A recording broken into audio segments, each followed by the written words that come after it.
Hello, welcome back. ഇന്ന് ഉന്നക്കായാണ് ഉണ്ടാക്കാൻ പോകുന്നത്.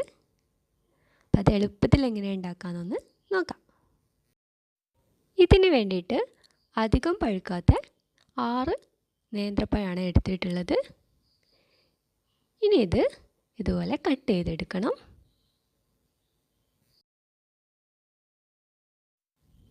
കട്ട് ചെയ്ത ശേഷം ഇത് ആവി കയറ്റിയെടുക്കണം.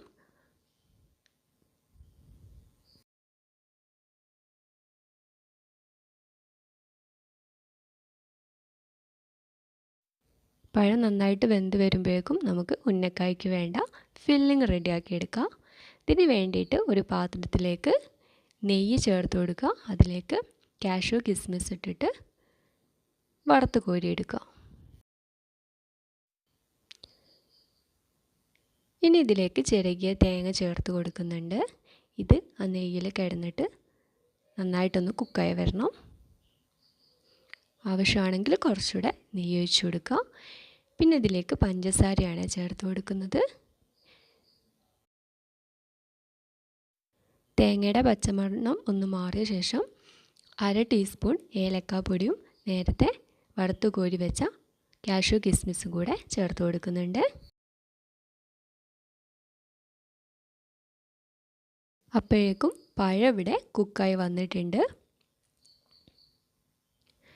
ഇനി ഇത് തൊലി കളയണം. തൊലി കളഞ്ഞ ശേഷം ചൂടോടെ തന്നെ ഉടച്ചെടുക്കുക. പിന്നെ അധികം പഴുത്ത പഴം എടുക്കുകയാണെങ്കിൽ ഇത് ഉടച്ചെടുക്കുന്ന സമയത്ത് അലിഞ്ഞ പോലെ ഇരിക്കും. അതുകൊണ്ട് അധികം പഴുക്കാത്ത പഴം എടുക്കാൻ ശ്രദ്ധിക്കണേ.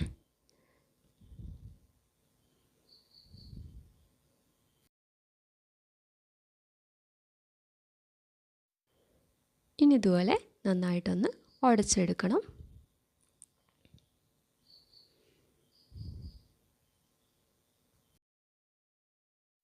ഉടച്ച ശേഷം കൈകൊണ്ടൊന്ന് കുഴച്ചെടുക്കുമ്പോൾ ഈ ഒരു പരുവത്തിൽ കിട്ടും. പഴം കുഴച്ചെടുക്കാൻ പറ്റാത്ത വിധം ലൂസായി പോയി എന്ന് തോന്നിയാൽ 1-2 ടേബിൾ സ്പൂൺ അരിപ്പൊടി കൂടെ ചേർത്ത് കൊടുക്കാം.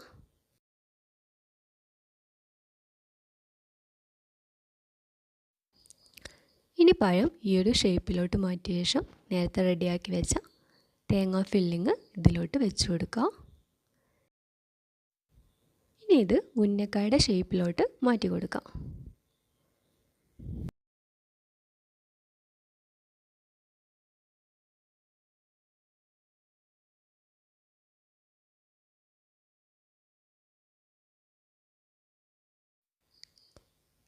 അപ്പോൾ പഴം എല്ലാം ഇതുപോലെ സെറ്റ് ചെയ്തെടുത്തിട്ടുണ്ട്.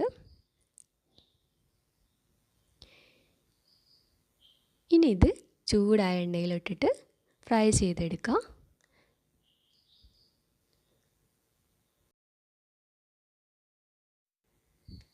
ജസ്റ്റ് ഒന്ന് കളറ് മാറി വരുന്ന സമയത്ത് എണ്ണയിൽ നിന്ന് കോരിയെടുക്കാം.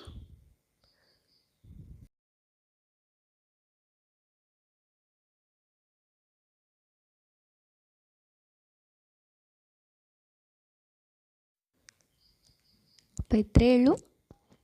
ഉന്നക്കായ ഇവിടെ റെഡി ആയി കഴിഞ്ഞു.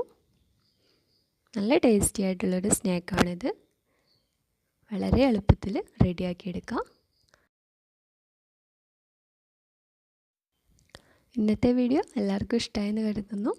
ഈ ചാനൽ ആദ്യമായിട്ട് കാണുന്നവരാണെങ്കിൽ നമ്മുടെ വീഡിയോ ലൈക്ക് ചെയ്യാനും ചാനൽ സബ്സ്ക്രൈബ് ചെയ്യാനും ഷെയർ ചെയ്യാനൊന്നും മറക്കരുത്. അപ്പോൾ അടുത്തൊരു വീഡിയോ ആയിട്ട് ഉടൻ വരാം.